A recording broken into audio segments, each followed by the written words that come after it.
안녕하십니까. JTV 저녁 뉴스입니다. 1년 중 더위가 가장 심하다는 절기 대서인 오늘 전북 전역에 폭염경보가 발효 중입니다.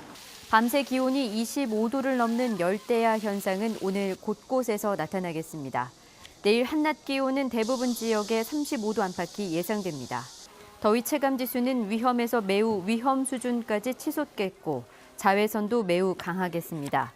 온열 질환 예방을 위해 되도록 야외 활동은 줄이고 충분한 수분 섭취가 필요합니다. 당분간 맑은 날씨 속에 낮에는 35도 안팎의 폭염이, 밤에는 열대야가 지속되겠습니다. 올여름 폭염으로 인한 온열 질환자가 40명을 넘어섰습니다. 전라북도에 따르면 어제 전주와 정읍 등 5개 시군에서 6명이 탈진 등의 증세로 치료를 받아 올여름 온열 질환자가 42명으로 늘었습니다. 올여름 폭염으로 폐사한 가축수는 닭 34만 3천 마리, 오리 3만 1천 마리, 돼지 1,600마리 등 37만 5천 마리로 집계됐습니다. 연일 무더위가 이어지는 가운데 폭염 대비 관련 예산이 30%가량 증액됐습니다. 전라북도는 폭염이 기승을 부리면서 올해 폭염 분야 대책비와 재난관리기금은 모두 5억 7천여만 원으로 지난해보다 29%가량 늘었다고 밝혔습니다. 전라북도는 이에 따라 무더위 피해를 최소화하기 위해 현재 134곳에 설치된 그늘막을 122개까지 추가하고 길거리 얼음 비치와 무더위 쉼터도 더 늘리기로 했습니다.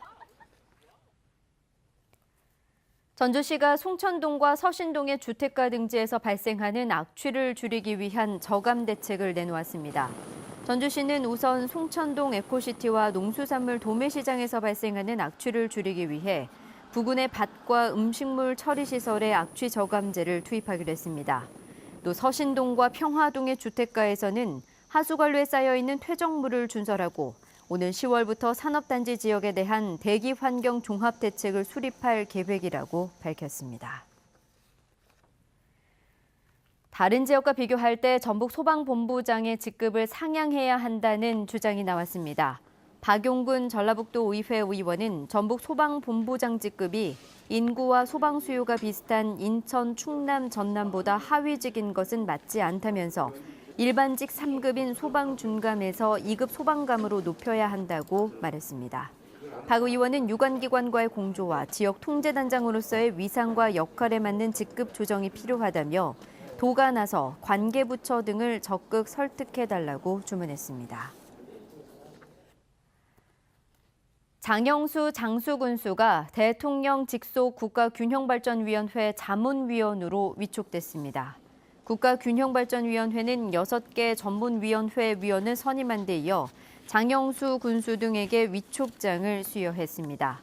지난 1월 자문위원회 내정됐던 장 군수는 최종 위촉이 지연되면서 지방선거 때 상대 후보 진영에서 허위사실 유포로 고발됐다가 혐의 없음 처분을 받게 됐습니다. 전라북도가 충청북도와 손잡고 청주국제공항을 통한 대만 관광객 유치에 나섰습니다. 전라북도와 충청북도는 이번 주 대만 여행사 관계자들을 초청해 청주공항과 충북, 전북을 잇는 관광 코스를 소개할 계획입니다. 지난해 우리나라를 방문한 대만 관광객은 93만 명으로 해외 관광객으로는 중국과 일본에 이어 3번째로 많았습니다. 새만금 개발청이 새만금에서 뮤직비디오와 앨범 표지, 사진 등을 촬영한 인기 가수인 방탄소년단의 포토존을 설치했습니다. 포토존은 새만금 홍보관 공원 정면에 설치됐고 방탄소년단의 뮤직비디오도 감상할 수 있습니다. 새만금에서는 지난 2009년부터 18편의 영화와 드라마가 촬영되기도 했습니다. JTV 8시 뉴스 예고입니다. 폐목재를 부숴 고형 연료를 생산하는 업체에서 날림먼지가 발생해 인근 주민들이 고통을 겪고 있습니다. 고군산군도 연결도로 개통 이후 처음으로 선유도 해수욕장이 문을 열었습니다. 최대 70만 명의 관광객이 찾을 것으로 예상되지만 편의시설은 턱없이 부족하기만 합니다. 폭염이 장기화하면서 온열 질환자가 급증하고 있습니다. 햇볕이 강한 시간대엔 외부 활동을 피하고 물과 그늘, 휴식 이 3가지 수칙을 기억하라고 전문가들은 조언합니다. 고향에 기부금을 내면 세금을 깎아주는 이른바 고향기부제가 국회 무관심 속에 도입 여부가 불투명해지고 있습니다.